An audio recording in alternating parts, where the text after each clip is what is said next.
Well, hey there, I'm Emma from mmmEnglish, and today you are going to learn how to use discourse markers for advanced fluency in English conversation. These are all words that you already know, for sure, but you may not know how they're used to direct the flow of a conversation. They help you to sound so much more natural and fluent when you speak. Native English speakers use these words in so many ways in a conversation, and they come up really frequently, 2 to 3 times a minute in natural speech. So learning more about them and how they're used is an essential fluency tool. Are you ready to find out more?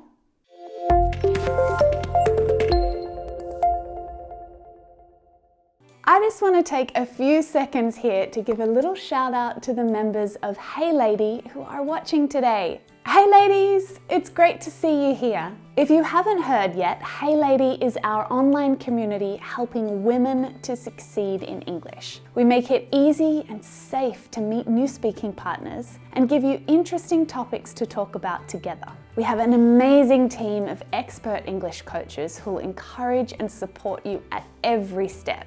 It's the perfect place to practice because you can make mistakes without feeling judged and make real progress, even if you don't have a lot of time to spare. As long as your English level is intermediate or above, then your English is good enough to join the community.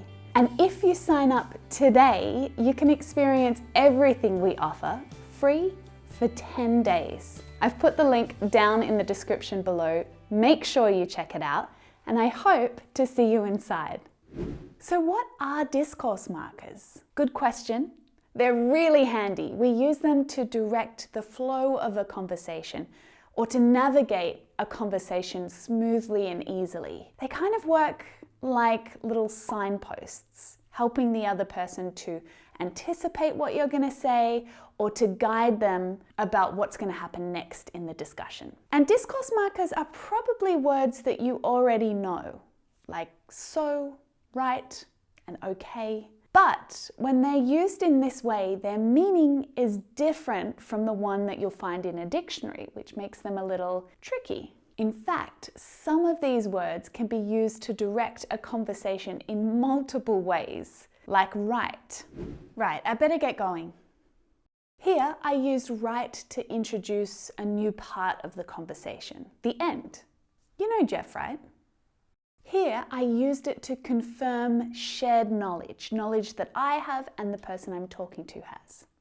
So I was waiting for him outside the cinema, which is what we agreed, right? But then I checked Instagram and I saw a picture that Millie posted and he was with her in Northbridge.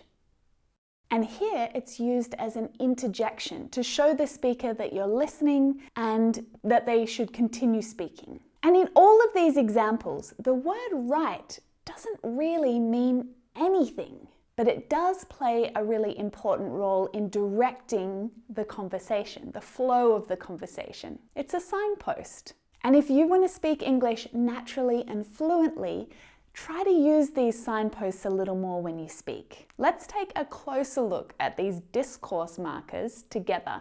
Words like these are all used to transition between different parts of a conversation. They all indicate the start, the beginning of a new part of a conversation. And they also help you to switch between topics. Hey, it's Emma. How's it going? Oh, hey Emma. Not bad. How are you? I'm good. Busy, but good. So I need your advice. So helps to make the transition between small talk and asking for advice. It makes that transition really smooth and easy. So I've got a question for you. So I was wondering, because discourse markers indicate a shift or a transition, we can also use them to signal the end of our conversation as well, which is really handy. Well, I'd better let you go. I'm sure you've got a million things to do. You could use anyway here as well. It plays exactly the same role. Anyway, I'd better get going. Using well or anyway ensures a really soft transition away from the conversation and announcing it's going to end. So it's not an abrupt end, it's a smooth transition, which is what we want. An important part of great natural conversation in English is showing that you are actively listening throughout the conversation and that you're interested in what the other person is saying. So you can do it by nodding and smiling and showing them that you're listening, but you can also interject with little words or little sounds like, uh-huh, right, yeah, really. Doing this shows that you are listening and it encourages the other person to continue speaking, which is really nice. That's a really nice thing to do in a conversation.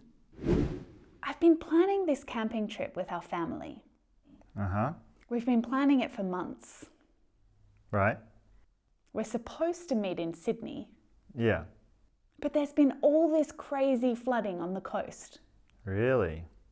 It's also nice to involve the other person in the conversation, especially if you're explaining something or maybe you're telling a really long story. These are really useful tools to help you include the other person in what's going on. Little tags like, you know, and right, they're a really great way to involve the other person without actually finishing your sentence or stopping your story. In fact, you hear me using right as a tag all the way through my lessons all the time. It's a habit that I have, right?